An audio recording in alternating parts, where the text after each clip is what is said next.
আজকে হাদিস পড়লাম, মুসলিম শরীফের মধ্যে একটা হাদিস আসছে। আল্লাহ সুবহানাহু ওয়া তাআলার এক বান্দা অসংখ্য গুনাহ করেছে। সেই ব্যক্তি 99টা খুন করেছে। খুন কয়টা? আরো জোরে বলেন। 99টা খুন করার পর নিজের মধ্যে অনুভূতি আসছে, হায় আফসোস, আমি কি করলাম? আমার তো একদিন মৃত্যু হবে, আমার তো একদিন কবরে যেতে হবে। আমি কি করব? কিভাবে অন্ধকার কবরে থাকব? এই দুনিয়ার বাহাদুরি আর কতদিন? দুনিয়ার রাজত্ব আর কতদিন? দুনিয়ার ক্ষমতা কতদিন? দুনিয়ার অর্থ সম্পদ কতদিন? দুনিয়ার যৌবনতা কতদিন? দুনিয়ার শান শওকত কতদিন? দুনিয়ার আরামায়েশ কতদিন? এই কথাটা বোঝার পরে সে নিজে নিজে ভালো হওয়ার জন্য পরামর্শ চাইলেন গ্রামবাসীর কাছে। গ্রামবাসী বলে, যাও যাও, অমুক জায়গার মধ্যে একজন ইহুদি খ্রিস্টান পণ্ডিত আছে, তার কাছে যাও, সে সঠিক তোমাকে একটা সমাধান দিবে। সে নিজেকে ভালো করার জন্য ওই পণ্ডিতের কাছে গেল। যাওয়ার পর সে পরামর্শ চাইল, ও পণ্ডিত সাহেব, আমি ভালো হওয়ার জন্য একটু তো আপনার কাছে আসছি, ভালো হইতে চাই। বলে, আপনি কি করেছেন? বলে, আমি অসংখ্য গুনাহ করেছি, একটা নয়, দুইটা নয়, 99টা আমি খুন করেছি। এখন আপনি একটু পরামর্শ দেন, আমি কিভাবে আল্লাহ পাক রব্বুল আলামিনের কাছ থেকে মাফ পাইতে পারি?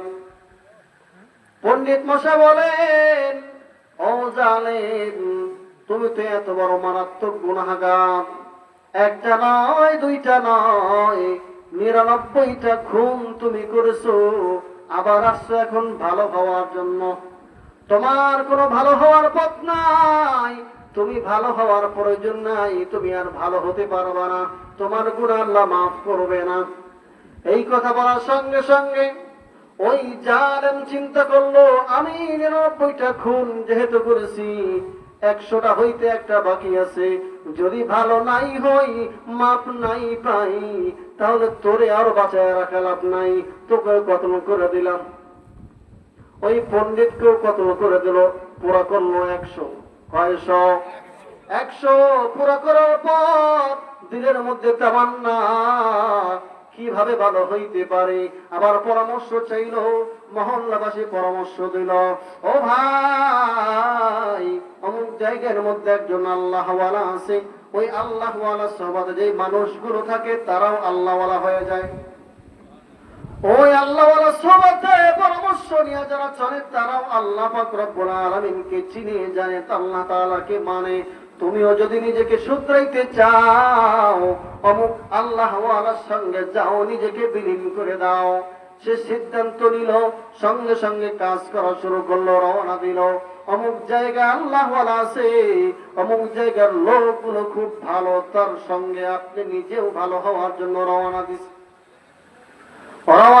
পথের মধ্যে আজরাইল আলাইহিস সালাতু ওয়াস সালাম হাজির।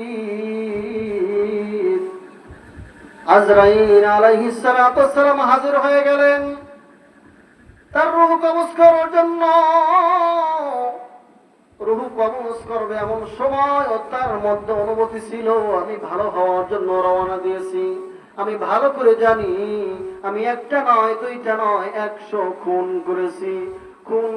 খুন কত মারাত্মক গুনাহ। এই গুনাহ যদি আল্লাহ আমাকে ধরে, আমার জাহান্নাম ছাড়ার কোনো উপায় নাই। এই জন্য আমি ভালো হওয়ার জন্য রওনা দিছিলাম, কিন্তু ভাগ্য খারাপ, হয়তো আমার জাহান্নাম ছাড়ার কোনো উপায় নাই।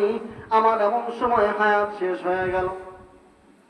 এরপরও তার মধ্যে অনুমতি ছিল, তার মধ্যে চাহত ছিল, ভালোবাসা ছিল, মুহাব্বত ছিল, দয়া ছিল, আশা ছিল আল্লাহ পাক রব্বুল আলামিনের উপরে।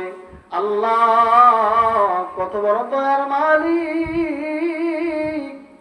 ওই বান্দা মৃত্যু সজ্জায় এমন সময় তার মানসিকতা ছিল, আল্লাহ হয়তো আমাকে মাফ করবেন, আল্লাহ আমাকে মাফ করতেও পারেন। এই কথা মনে করিয়া শক্তি হারায় ফেলছে, হাঁটতে আর পারে না, জমিনে শুয়ে পড়ছে।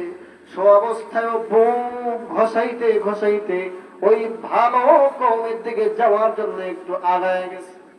বুক ঘষাইতে ঘষাইতে আগায় গেছে। কিছু সময়, কিছু জায়গা জান্নাতে ফেরেশতা হাজির হয়ে গেছে, জাহান্নামে ফেরেশতা হাজির।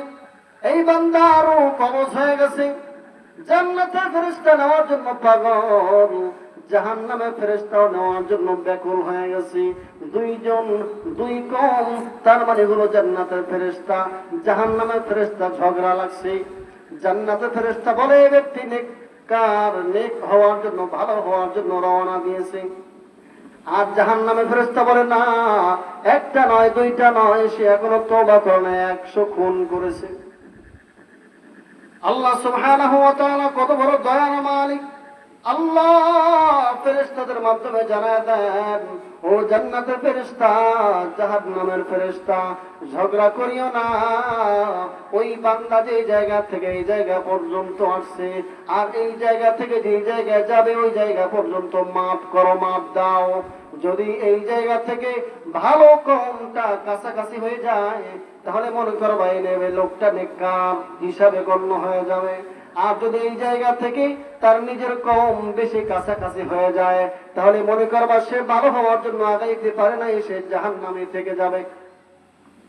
আল্লাহ সুবহানাহু ওয়া তাআলার পয়গম্বর জানায় দেন, ওই ব্যক্তি যেই জায়গার মধ্যে হাত শেষ হয়ে গেছে, যে জায়গায় মৃত্যুবরণ করছে, ওই জায়গাটাই ছিল একদম মিডল পয়েন্ট।